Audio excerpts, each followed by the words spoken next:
Sefer Vayikra, Parashat Kedoshim, first Aliyah. Hashem spoke to Moshe, saying, "Speak to the entire assembly of the children of Israel, and say to them, You shall be holy, for I am holy. For holy am I, Hashem your God. Every man, your mother and father shall you revere, and my Shabbats shall you observe. I am Hashem your God. Do not turn to the idols, and molten gods shall you not make for yourselves. I am Hashem your God.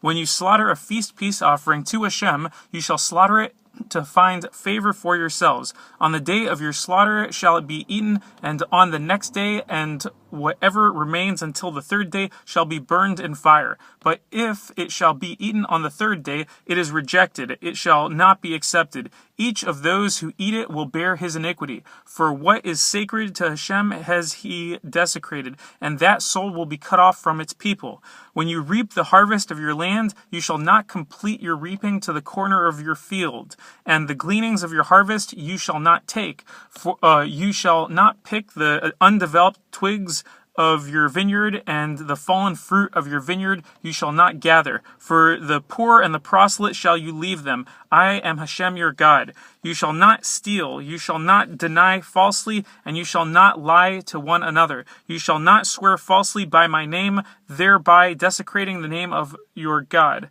I am Hashem. You shall not cheat your fellow, and you shall not rob. A worker's wage shall not remain with you overnight until morning. You shall not curse the deaf, and you shall not place a stumbling block before the blind. You shall fear your God. I am Hashem.